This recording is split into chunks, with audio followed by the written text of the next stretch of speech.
Today I'm here to talk about regenerative agriculture, and the first thing I have to say, and maybe this is a bit deceiving for you, is that I am not an expert on regenerative agriculture.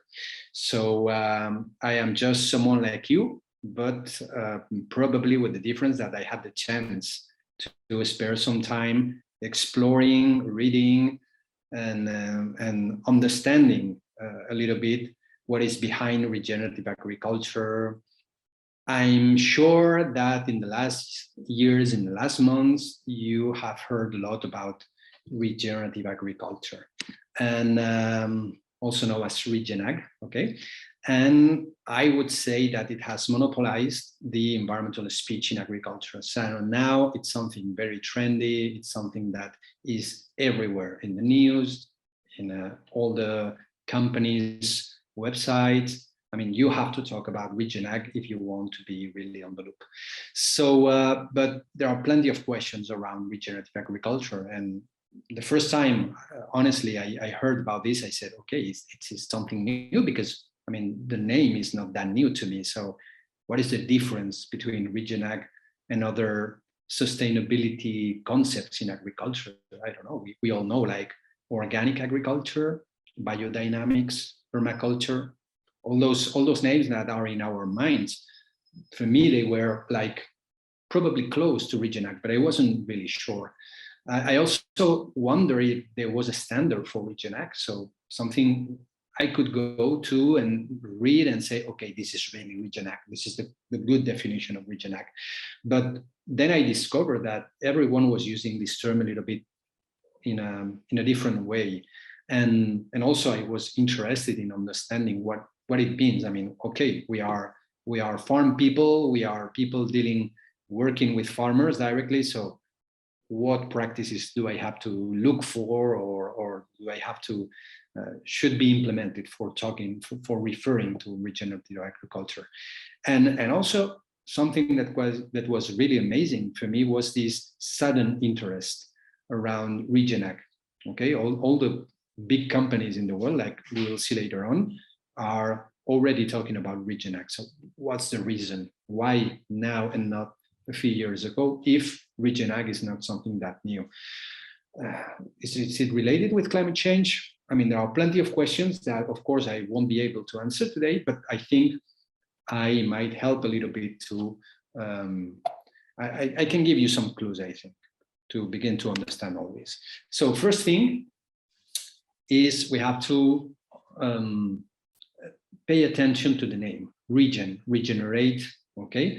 Some experts think that this name is not something that came by chance, but it's a very well-designed name, regeneration. Regeneration, as you can see below, means reborn. So even in the spiritual and the moral sense, it means beginning something from scratch.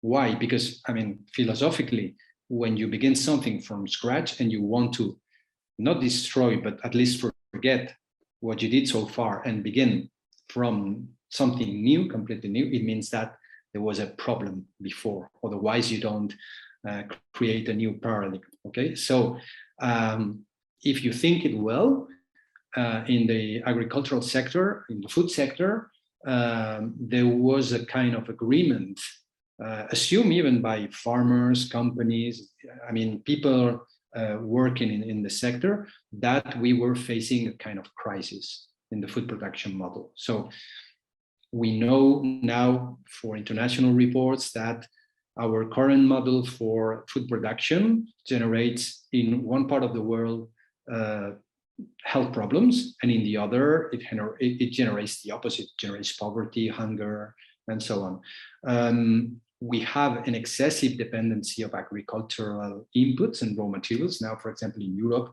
with the Ukraine war, we are seeing this problem, and it's really amazing to see how dependent we are on some ingredients, on some raw materials, but also on some agricultural inputs. We know, because, for example, the FAO told us that in different reports that we are facing the sixth biodiversity massive extinction, and agriculture is the main lever for this. Or we could talk about GHG emissions, about degradation of soil, water pollution. There are plenty of aspects. And two of them that are really interesting is that for most of the commodities in the world, we are reaching the maximum threshold, and it seems that we have really touched the ceiling and it won't grow anymore. So it means that we have a model that doesn't work, and we need somehow something that changed completely the game, right? And the name regenerative fits very well with this idea of reinventing, reform, reborn, and make something completely new. It is not very likely that regenerative agriculture could have this very significant impact on, as we are reading on the screen. So it may have an impact, of course, but probably we shouldn't think of regenerative agriculture as something radical that is going to change the agricultural model or our environmental problems in a few decades. But anyway, there is no doubt that RegenAg is the new trending topic. This is a very interesting figure coming from a paper from Newton 2020, where you can see the number of research articles that use the term regenerative agriculture in the last 6 decades. But now let's go into details. What is really regenerative agriculture? What do we mean in these research articles? Can we find a definition, for a good definition, a definitive, an official definition, let's say for RegenAg? So the answer is no. We don't have an official definition for RegenAg, at least something that is accepted globally. And actually, there are plenty of definitions you can find everywhere in the internet, in scientific papers and so on. And I would say that some of them are really different. Let's go, for example, for the first one you have on the screen. It says a system of farming principles and practices that increases biodiversity, enriches soils, improves watersheds, and enhances ecosystem services. I like this one. Personally, I like this one because it refers to something like principle and practices, and really it includes some objectives. But then we have other ones, and I'm not really sure that everyone is going to understand the same by reading these very different definitions of RegenAg. So I did something very simple, which is now you can produce these kind of word clouds with different softwares, free softwares. So what I did is to create my own word cloud by using the 21st Google entries for RegenAg definition, and this is what I got. And basically, when you put together all these definitions, there is a word that comes first, which is soil. But we have a big problems here, and this is not me saying this, but other experts saying this, and is the diversity of definitions entails some conceptual problems. The first one is that if we don't have an accurate definition of RegenAg, science will not be able to assess if RegenAg is really helpful for something, or if it is successful, if it helped to reach the objective that were claimed by some of the experts. I've read a few slides before. So it's very difficult to measure something when you cannot define properly or accurately what you want to measure, right? So this is the first problem. The second problem, for sure, is that this is very confusing. It's even confusing for the people we are here in this talk, in this AgroTalk, and we are somehow experts on agriculture. We know about farming. We've been most of our lives working on this. So if it is not clear to us, imagine what can be for the consumers or for people working in communication in big companies, or for a retailer that is selling his products and wants to say something different about them, or marketing people. I think it can be really, really confusing. for most of the stakeholders in the supply chains to deal with this term if it is not well defined. And of course, we will have a problem with donors, funding, investors, I mean, any financial support that can help Region Ag and the good stuff that is behind Region Ag. There is no doubt about this. This financial support would be necessary, I would say, for scaling up the impact of Region Ag. But of course, we need all those investors. This financial support will request projects that can be monitored, reported, and verifiable. Otherwise, I think no one is going to put money behind the practices or invest in a project or whatever. So once again, if we don't have a good definition of what is Region Ag, it's very likely that we don't have the financial support that could help to scale up the impact. And the last aspect, probably there are more, but the last aspect I want to stress is that there is a very high risk of corrupting the term. And I want to give you a very simple example. We all know about the word sustainable. Have you ever heard a company declaring themselves as non-sustainable? No, everyone claims a little bit of sustainability, the little bit that they are interested to show, probably hiding all the things they don't want to show about sustainability. So again, it's very easy to cheat, let me say, when we talk about sustainability. And my fear is that with Region Ag, we can have the same situation. A process-based definition means that it's basically a prescription of agronomic and management practices. So for being Region Ag, you have to do A, B, and C. This is basically what means process-based definition, okay? But here we have a big problem. And this is not only about, this is not about Region Ag, this is in general about defining terms, okay, in life. So the problem in the process-related definitions is that it entails that always and with no exception, the implementation of these practices that have been prescribed will bring the same result, or at least an acceptable result. But as we can see, this doesn't work for agriculture. Here you have an example, no tillage. In most of the places, I know, is a practice that at the end entails a massive use of glyphosate, of herbicides, okay? So is this Region Ag, really? At least in my mind, this is not Region Ag. Region Ag is bringing life to the soil. Do you remember this word cloud? Soil was in the center, but there was also biodiversity.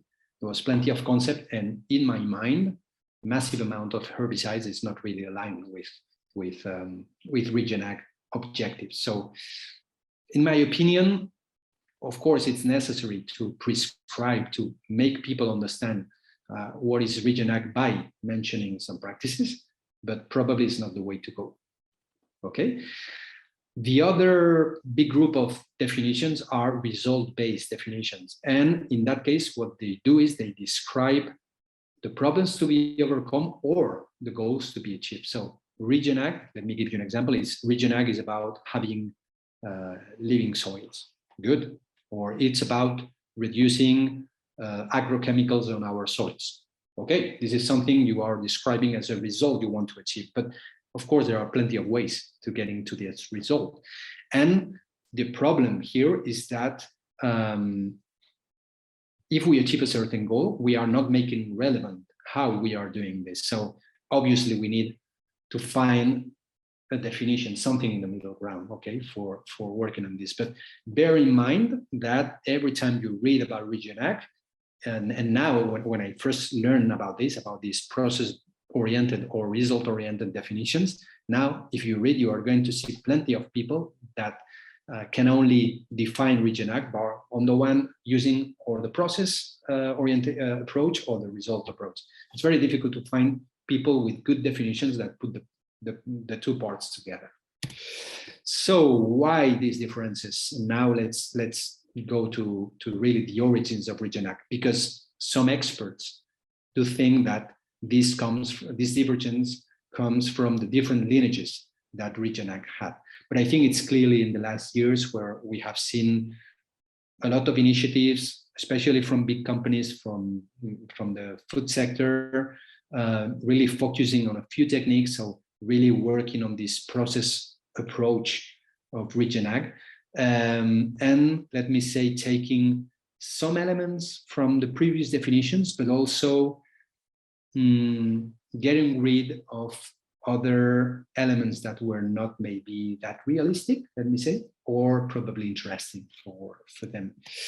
Anyway, if you go to some internet sites, to some books, you will see some references of the origins of Regenerative to indigenous communities and their ancestral management of farmland and respect to nature and so on.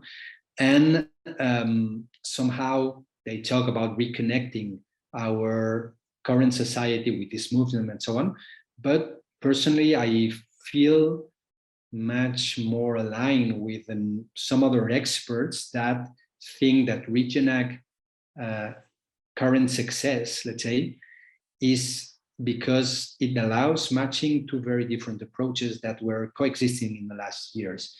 Everyone knows agroecology. I would say it represents the most environmental friendly approach in agriculture. So we all know what we are talking when we talk about agroecology, but we also have heard lately in the last years about sustainable intensification. So sustainable intensification, it's an approach that acknowledges the need of a higher environmental respect, because we have a problem that is more than evident, as we have seen in the first slide. But this sustainable intensification does not exclude some practices that actually generated the problems we are saying. So this is why I never felt very comfortable with the term sustainable intensification. But anyway, some experts think that Regenerative puts together, or puts one foot, let's say, in each of these parts. Agroecology and sustainable intensification is a good bridge. It's a good bridge for connecting both terms. And this is probably the first main reason I want to tell you today about why the big players in the food industry are embracing Regenerative. I think it's good connection. I mean, we have a little part of agroecology, of good environmental practices. Okay, it's certainly a step forward. I mean, we were not hearing about some of the things we are hearing right now in the food sector, like reducing the use of pesticides, switching to organic fertilizer, biodiversity. So I think we are on the right track, right? But on the other hand, we have this sustainable intensification on the other side, and I think that most of the companies feel very, very comfortable in the middle of both terms. And as you can see in Wikipedia, there is no big company in the world that has not mentioned so far the terms Regenerative for referring to their supply chain and environmental improvements in their supply chain. So let's go now more into details, and let's talk about what are the practices behind Regenerative. So this is again a paper that is compiling all the processes and the outcomes, so the processes and the results in Regenerative. I think it's not something new for you, and I think I'm not going to go into details one by one, but basically when we talk about the processes, it's about soil, so reducing tillage, minimal disturbance of the soil, protecting the soil, of course, by not only minimal tillage or reduced tillage, but also by covering the soil as much as possible with living plants or mulches or whatever. For sure, crop rotation, diversity of crops in these pieces of land, restore natural habitats, work on the ecological infrastructure, so in the non-cultivated areas of the farms, switching to organic fertilization, reducing the pesticide pressure on the farm, using the agro biodiversity we have, this richness we have, so local varieties that are adapted to climate, to soil, and so on.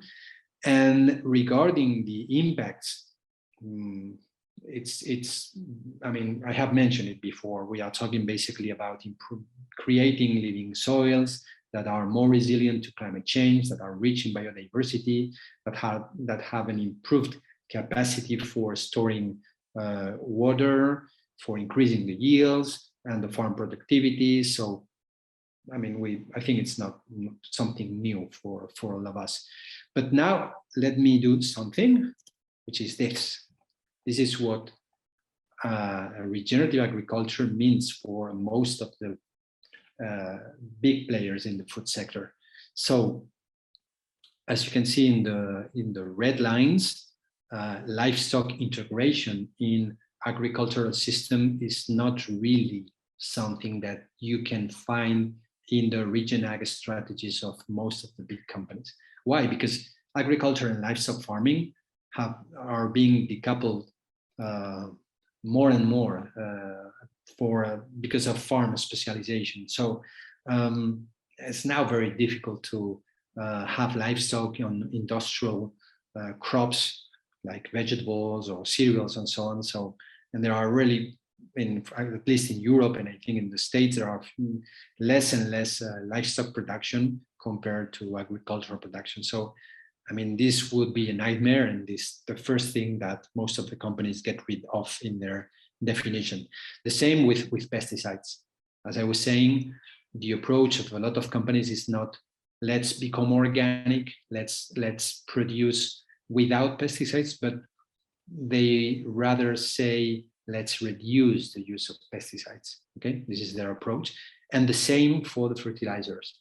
I mean, let's transition to the use of organic fertilizers because they are good for soils and so on and so on.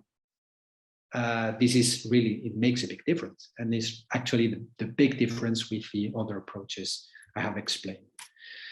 Another perspective about what is interesting for companies and what is not can be seen in this table. Again, I'm using this strategy of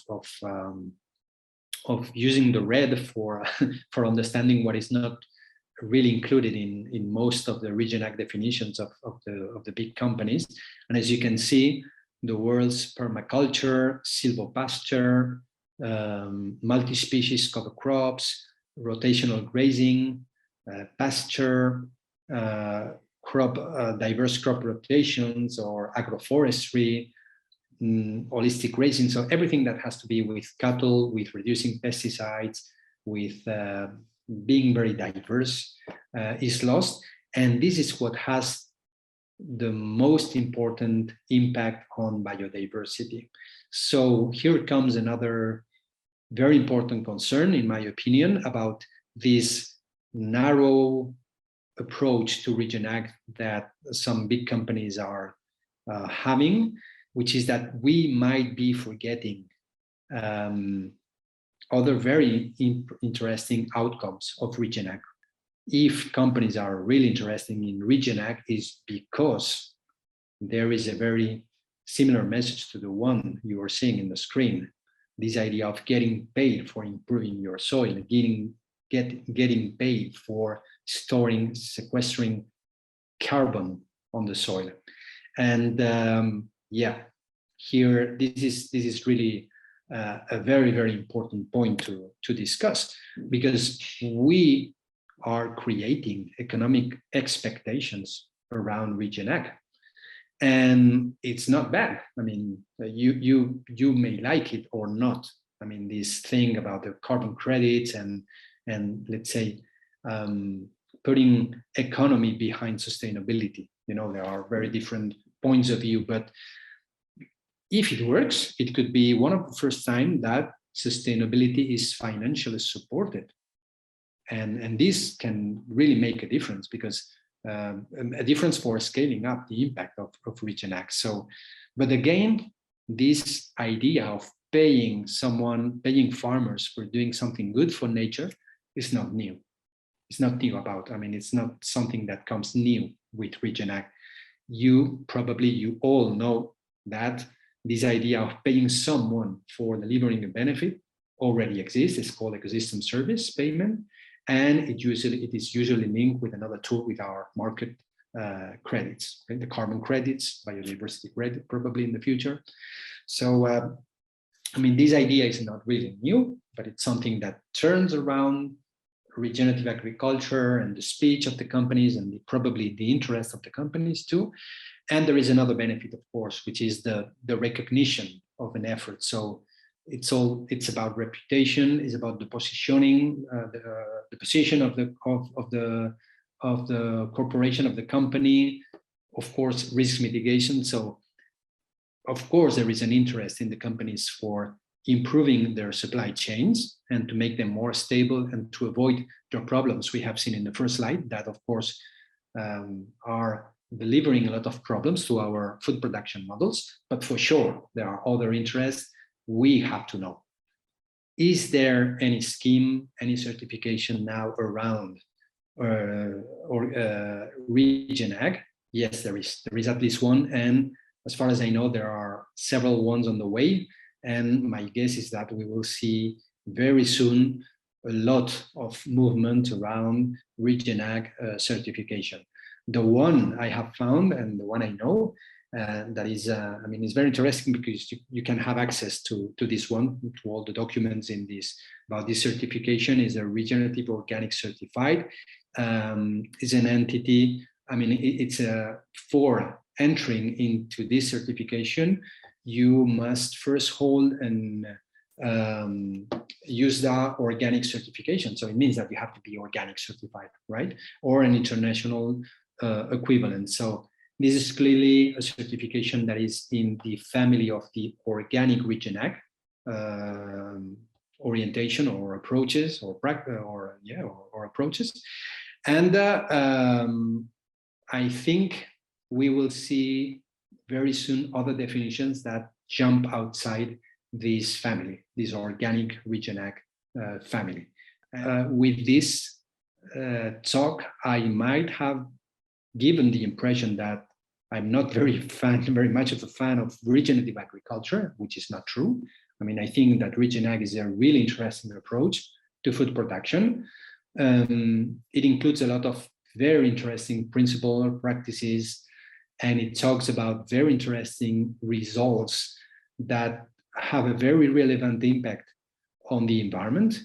We need really something new in the food sector, in the farming sector, and hopefully for me it should look like regenerative agriculture. So for me, we should definitely embrace this approach as an organization. I think we should support this movement. But we also have to pay attention to RegenAg and the problems I have tried to summarize. First one is that it is a very wide concept. And even if it is great being open, because this way it can be adapted to different contexts, production contexts, like different edapho-climatic contexts and productions and so on, we have a problem. We have several risks. The first one is, as I was saying, is confusing people basically and confusing the stakeholders in the supply chain. The other one is that not being able to assess what we are doing, to measure what we are doing, and having an overall vision of the impact achieved by RegenAg at the world level and or at a bigger scale level. And of course, the big problem of RegenAg to become a corrupted term. So something that will be useless in the coming years because everyone will use it and everywhere will claim to be RegenAg without being it. The other risk for me is that we may be having a kind of tunnel vision with RegenAg approaches if we not make RegenAg ambitious and we only focus on soil and we only focus on the most interesting part in soil which is carbon sequestration, and to which the most interesting part of carbon sequestration, which is carbon credits. So if we reduce all this to a simple carbon credit market, I think it's not a good track, a good direction for Region Ag. And the risk here regarding this last point is that if the carbon, it is a voluntary carbon market. So this, I do not have the time, but I can elaborate a bit more on this if you want. It's not the mandatory carbon market, it's a voluntary. But what happens if this voluntary carbon market fails? Does it mean that we're going to forget about Region Ag forever and ever? I wouldn't like this to happen. So this is why I would like Region Ag to be ambitious and not to be that linked maybe to this economic interest in the voluntary carbon market. And basically, a last word, we need more science, more and more science and peer-reviewed evidences about Region Ag projects and approaches. And like this, I think we will avoid something that is really dangerous, which is this tunnel vision that every few years we focus on different aspects. So now it was a turn of carbon tunnel vision, but in the past we've had others. So I hope that one day we won't have this tunnel vision and we would be able to see the whole dimension and to approach agriculture and environment in a holistic way.